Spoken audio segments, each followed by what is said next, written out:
Bonjour à toutes et toutes. Aujourd'hui, j'ai décidé de vous présenter un joli livre, une belle histoire pour la confiance en soi des enfants, Opération Décollage, avec des personnages très attachants et une histoire tout à fait bienveillante.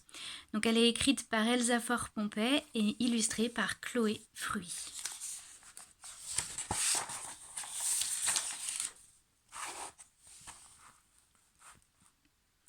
À l'école de la banquise, la cour de récré est toujours gelée.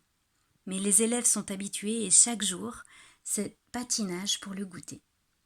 À l'école de la banquise, on n'est pas toujours très sérieux et c'est tant mieux. D'ailleurs, le professeur, ce vieux grincheux, est un morse bien paresseux. Derrière ses lunettes à paillettes, on ne voit même plus ses yeux. Quant à sa voix, n'en parlons pas, il jargonne si bas qu'on ne l'entend même pas. À l'école de la banquise, chacun vit un peu à sa guise. Rire et coquinerie, tout est permis. Monsieur Morse n'étant pas très exigeant, les petits garnements ne cessent d'élaborer toutes sortes de plans. Une bande de coquins, de copains, se retrouve chaque matin pour faire le point sur les dernières bêtises qu'ils feront à l'école de la banquise. Léonard le renard, Germain le lapin, Alison l'oursonne, Cicéron le hérisson et Andrew le gorfou qui accueillent leur ami Otso le manchot.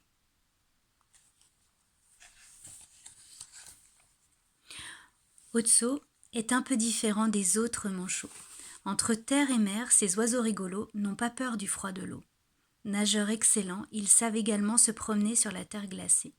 Mais ce n'est pas assez pour Otso. Il veut être un véritable oiseau. Et les oiseaux ne vivent pas dans l'eau, non. Ils volent haut, très très haut.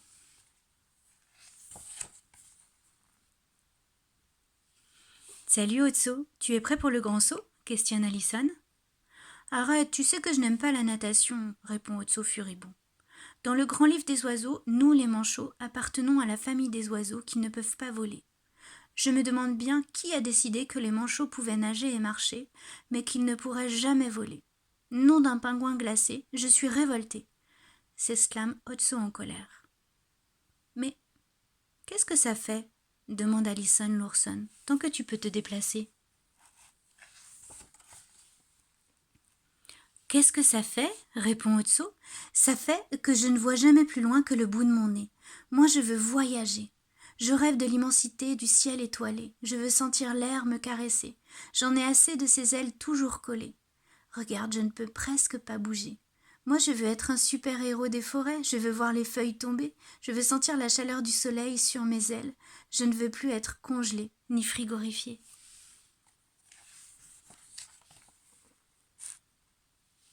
Les copains décident de passer à l'action, et cette fois, pour de bon. Dans l'igloo à jouets de la cour de récré se cachent plein d'objets qui aideront sûrement les copains de la banquise à fabriquer des ailes pour qu'Otso puisse voler. Regarde ça, Germain, dans ce bout de carton, découpons des ailes de faucon, propose Andrew. Crayonne par-ci, découpe par-là, et voilà le résultat. Des ailes en carton dignes du plus grand faucon.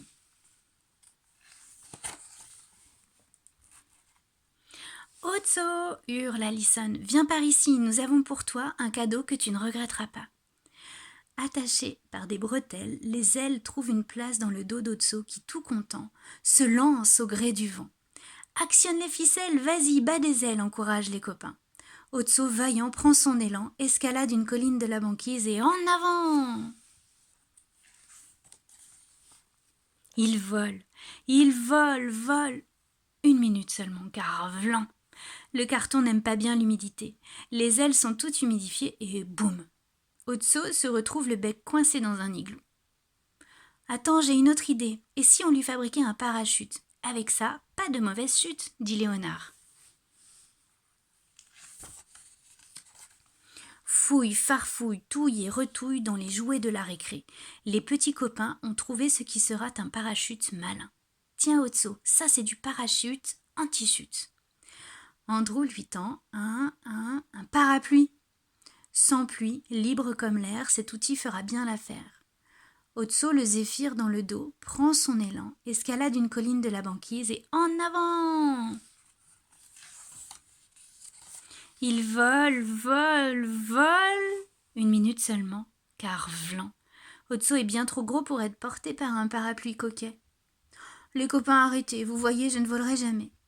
Énervé, il finit sa journée à l'école et rentre sans trop tarder. L'heure du bain a sonné, et pour Otso qui déteste l'eau, c'est toujours le grand seau.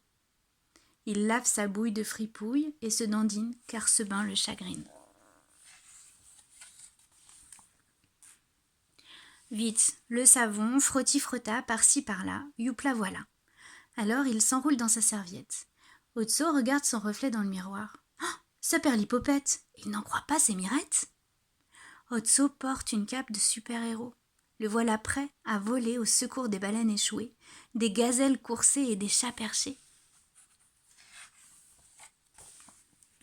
Il vole très longtemps, et l'aventure est en marche maintenant.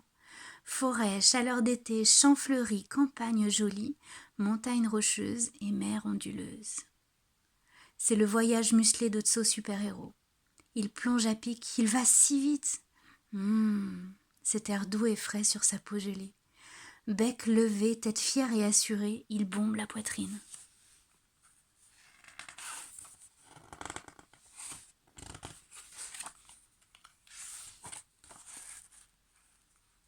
Otso, super-héros, franchit les frontières. Porto Rico, Monaco, Monténégro, en passant par Lesotho et Macao. Le monde n'a plus de secret pour ce manchot qui rêvait de voir la terre d'en haut. Il vole, des heures durant. En passant au sud de l'Amazonie, il donne une bonne leçon à un vilain Ouistiti qui ennuie un petit pécari. Au-dessus du Mexique, les plaines sont magiques. Oh, qu'elles sont magnifiques, les plages du Mozambique. Après quelques heures de vol, Otso super-héros a besoin d'un peu de repos. Il garde quelques pays pour demain, d'autres pour après-demain, et tout plein pour l'heure du bain. Qui l'eût cru?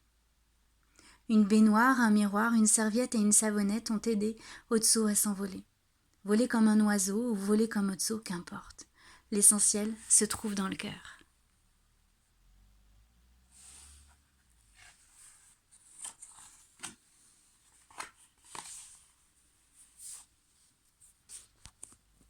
Bonne soirée, bonne journée. À bientôt.